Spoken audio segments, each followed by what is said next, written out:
Good morning, everyone. Today we are going to talk about the typhoid,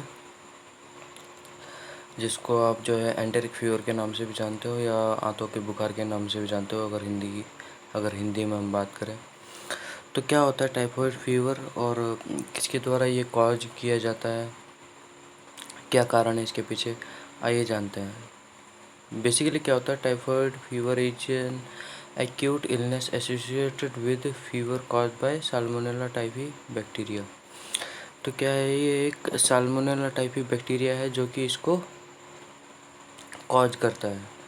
और दूसरा क्या है, it can also be cause by salmonella paratyphi a related bacterium that usually causes less severe illness. तो जो salmonella paratyphi है वो क्या करता है, लेस सीवियर इलनेस कॉज करता है as compare to salmonella typhi bacteria.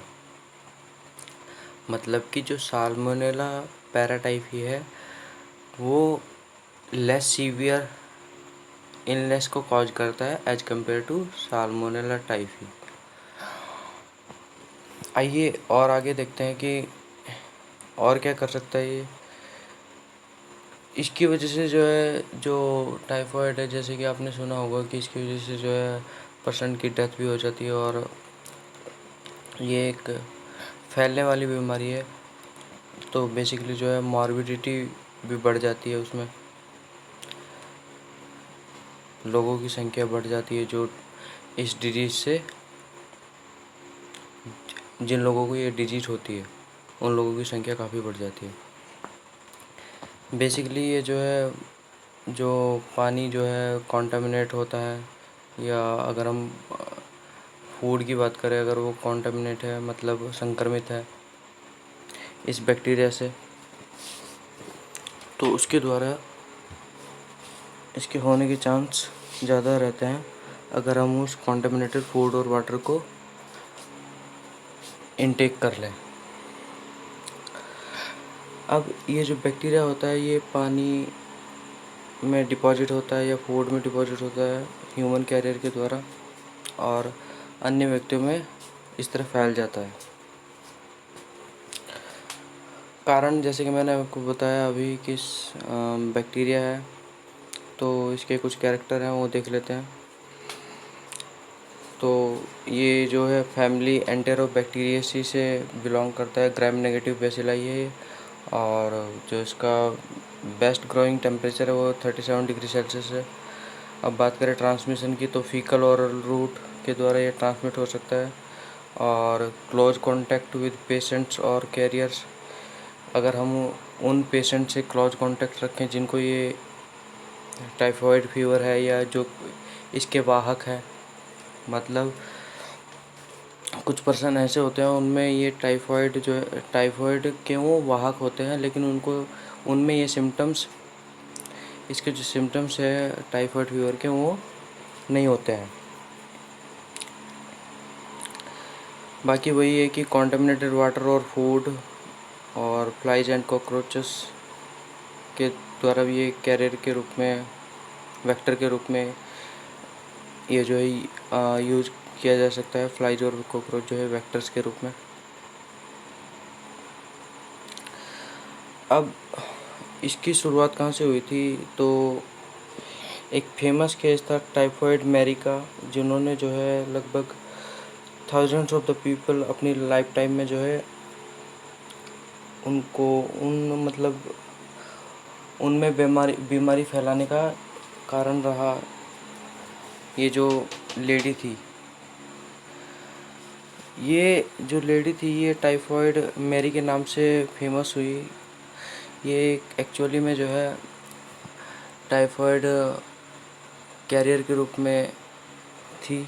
मतलब कैरियर इसलिए कहेंगे हम इसको, ये अगर हम इस लेडी की बात करें तो बेसिकली अमेरिका में हुआ क्या था कि ये जो लेडी थी एक कुक के रूप में काम करती थी, और जिन घरों में भी ये काम करती थी वहीं पर जो है उन लोगों को क्या हो जाता था, टाइफाइड हो जाता था। तो इसी तरह इसने मतलब काफ़ी घर बदले, जहाँ पर भी काम करती थी वहीं पर जो है उन लोगों को टाइफाइड हो जाता था। और इसी तरह जो है ये इसी के कारण मतलब वहाँ पर जो है टाइफाइड की जो फैलने की जो दर थी वो बढ़ गई थी। तो एक एग्जांपल है क्रोनिक कैरियर स्टेट का। और फीकल कैरियर जो है मोर कॉमन है देन द यूरिनरी कैरियर्स। अब बात करते हैं संक्रामक है कि नहीं है। तो क्या है कि टाइफाइड फीवर जो है हाईली कॉन्टेजियस है, संक्रामक है। एक infected person can pass the bacteria out of their body in their stools.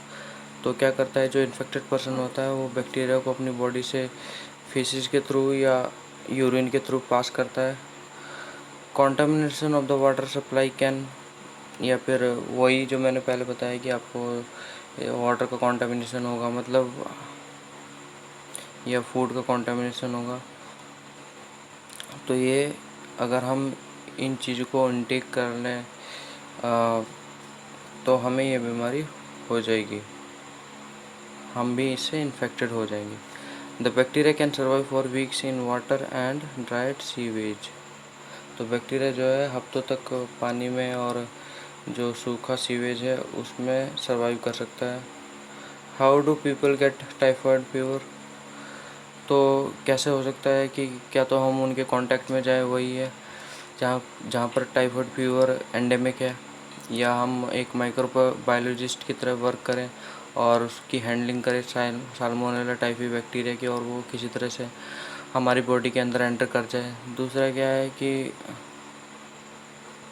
Have close contact with someone who is infected और has recently been infected with typhoid fever, या फिर ऐसे किसी पर्सन के कांटेक्ट में आए जिसको जो है टाइफाइड फीवर है या पहले से कभी हुआ है। Drink water contaminated by sewage that contains salmonella typhi, और ऐसे पानी को पिए सीवेज के जिसमें जो है साल्मोनेला टाइफी का कॉन्टामिनेशन पहले से हो। Source of infection, the primary sources of infection are faeces and urine of cases और कैरियर्स। तो क्या हो सकता है, एक तो स्टूल के द्वारा इन्फेक्शन हो सकता है, दूसरा जो है यूरिन के द्वारा।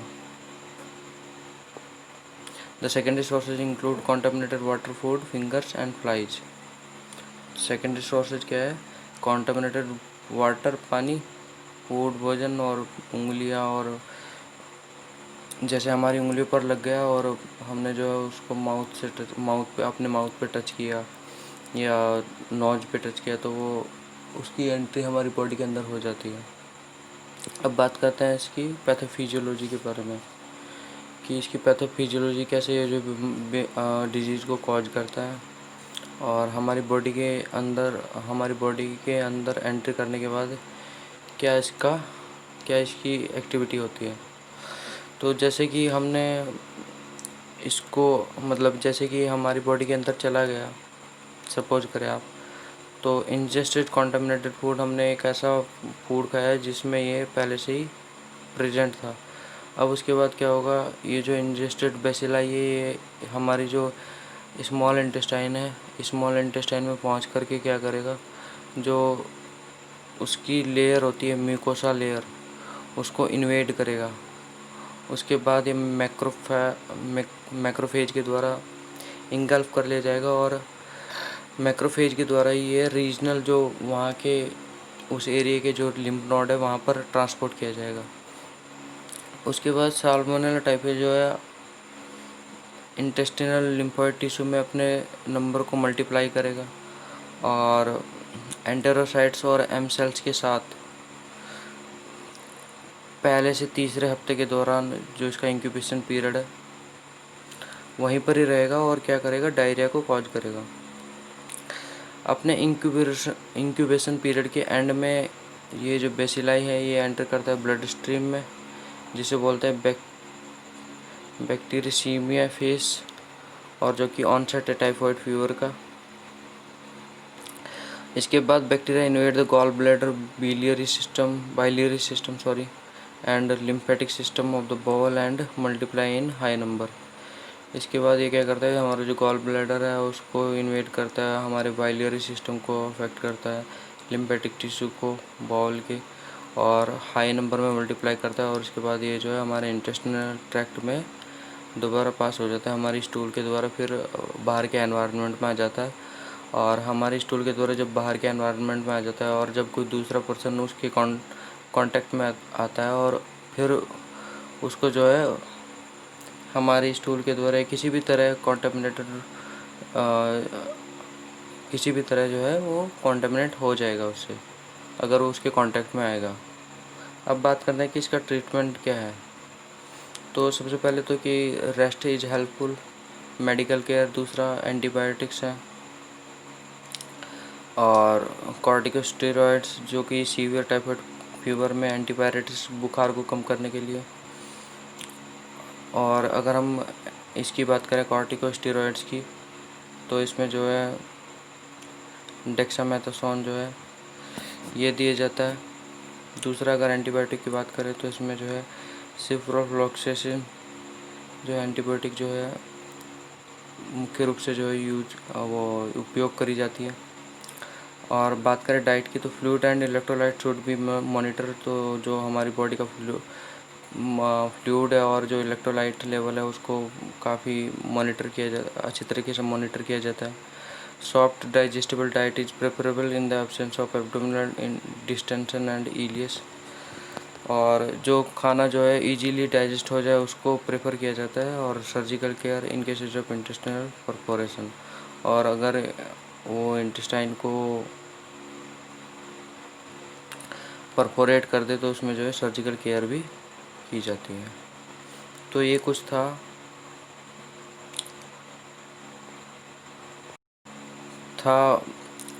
टाइफाइड फीवर के बारे में और साल्मोनेला टाइफी के बारे में। तो ये जो कॉर्टिकोस्टेरॉइड्स है ये क्या करता है कि हाई डोज जो है डेक्सामेथासोन की रिड्यूस करते हैं mortality in patient with severe typhoid fever without increasing incidence of complications. तो सिंपल सी बात है कि वो मॉर्टेलिटी को जो है कम कर दे पेशेंट्स में जो जिनमें जो है सीवियर टाइफाइड फीवर हो। और यूनाइटेड स्टेट्स में जो डॉक्टर जो है मुख्य रूप से इसको सिप्रोफ्लॉक्सेसिन को प्रेस्क्राइब करते हैं। दूसरा क्या है कि अगर हम बात करें तो अगर हम देसी नुस्खे पे आए तो जो है क्या आप शहद भी जो है इसमें काफ़ी कारगर सिद्ध होता है। तो ये कुछ था टाइफाइड के बारे में और टाइफाइड फीवर के बारे में और साल्मोनेला टाइफी के बारे में। इसके लिए जो है जितना हो सके सफाई होनी चाहिए और हाइजीन को मेंटेन रखना चाहिए। So thank you so much.